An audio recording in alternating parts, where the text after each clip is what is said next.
Hitler was a bit of a bore, really. I mean, which maybe... Bore? He was a bit of a bore, I think. Frightful bore. Yeah. Which is why, maybe one reason why he hasn't often been, or almost never been, an interesting character in fiction. I think Stalin is easier to fictionalize because he was actually a much more interesting character. He had a kind of devilish intelligence. He was a real sadist. I mean, he enjoyed inflicting pain. He had no appetite for what they call the wet stuff. No, he didn't like pulling fingernails. The wet stuff. The wet stuff he didn't do, but he liked to hear all the details and inflicting humiliation and that kind of thing. Whereas, so there was a kind of real satisfaction there. Also, he started off as a sort of petty gangster. I mean, he did do the wet stuff in his youth, as far as I know. I thought there was with the bank jobs and the... Yeah, there was a little bit of that. Yeah. Whereas Hitler was more the kind of fanatic who, as you say, sort of made other people do all kinds of extraordinary things, but himself was actually a very boring, banal character. And Mao is more like Stalin, probably. But there is a reason why the people in the grand stage have made less satisfactory fictional characters than the smaller monsters, I would say. Yeah, because they pass into a different phase of inscrutability. I mean, Hitler was probably of the type of the artist Moncke. As was Mao, yeah. Those of you who've read Nabokov will realize that the artiste Moncke is a very dangerous type. Humbert identifies himself as of that type. And they're people who, and perhaps we've all come across them in our lives, they're people who actually are talented. If only Hitler had been a bit more talented, his suicide would have happened in some tasteless apartment in Berlin in 1929 and not in the bunker in 1945.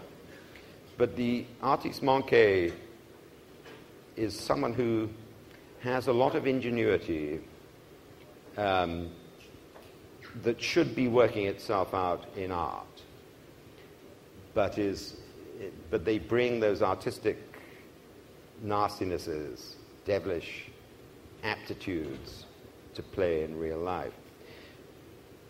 The one I'd like to get my hands on if I had if I'd grown up in Saudi Arabia is Osama bin Laden. Another inexplicable entity in that, sometimes you think it's all down to birth order. He's 17th out of 57. We know what a bitch that can be. Notoriously difficult slot. And when your dad is an illiterate billionaire, certain sort of nastiness among the older brothers is only to be expected. The dad, by the way, was a sort of amazing, sex machine. He was.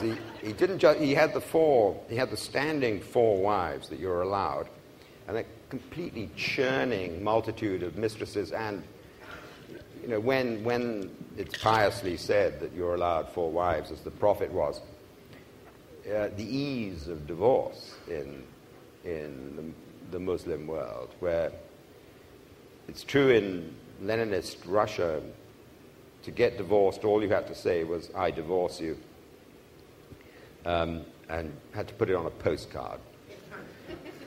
And then that was that. In Islam, you have to go through the much more, rigmarole of saying it 3 times. I divorce thee, I divorce thee, I divorce thee.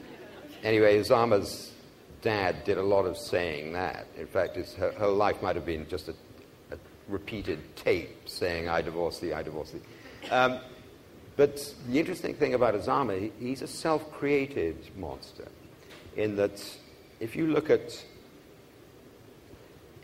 his statements in the late 1980s, early 1990s, about America, he says, America, must be opposed. Whenever you meet an American, you should make your grievances known, and you should write to American embassies. Write to American embassies. In 10 years' time, he was blowing up American embassies in North Africa. He radicalized himself. He took on the doctrine of takfir, where we'll talk about that perhaps in a minute, where you can kill absolutely anyone you like, as a sort of PR move. And he wasn't like his number two, Ayman al-Zawahiri. He wasn't rewired by events, by torture. And there's a vigorous, viable theory that international terrorism was created in the prisons of the Middle East, particularly the prisons of Cairo. If you've been tortured, then you can imagine, what follows from that is... You'd be pretty irritated. It's all very understandable. That it's as if your whole moral network is reordered. And of all the people who connected with Osama, and all the Taliban leadership, for instance, are the most damaged people on earth. I mean, succession of one-eyed mullahs, tin-legged and peg-legged zealots. Osama, who I think is very low IQ, and is quite well attested, did at least have the wit to stay in one piece. I mean, nothing ever happened to Osama, but he created himself as a monster because he thought this was what would play. And he's never been anything other than a kind of PR creation. I'm getting a theme, Martin, in that almost you regard a lot of these people as deriving a kind of artistic satisfaction in being able to play out on a real stage things that people don't do. That there's a kind of almost an artistic self-drama. Well, I think we should be looking at Islamism in the light of the death cults we know most about, which are Nazism and Bolshevism. By death cult, I mean the drastic demotion of the value of human life. That's the first step. Trotsky said the sanctity of human life is papist Quaker babble that we must refute. The idea that destruction is creative, extraordinary notion, but very revolutionary notion. So you have also all the minor elements are, self-pitying romanticism, morbid adolescent rebelliousness, combined. I think much neglected theme in terrorism is the childish pleasure of smashing things up. Remember what it was like, you're in a half-abandoned house, you smash all the windows, a raw pleasure. We have one at home with the babysitter tonight. All these traits, the invocation of the very old and the very new, anti-Semitism always. You have all these minor traits, and then you have the really radical ones, which are the rejection of reason, tremendously empowering when you reject reason. Stalin, Hitler, and Lenin could never let the word reason go by in an essay or a speech without putting some shitty adjective in front of it, like cowardly or miserable or abject. If you reject reason, then for a little while everything's possible. You're in another dimension, another universe. And the revolt against reason is often said to be because science had revealed itself as being so creepy at the turn of the century, with Freud and Einstein telling us that the universe was irrational, and Freud telling us that the human psyche was irrational. There was a revolt against reason.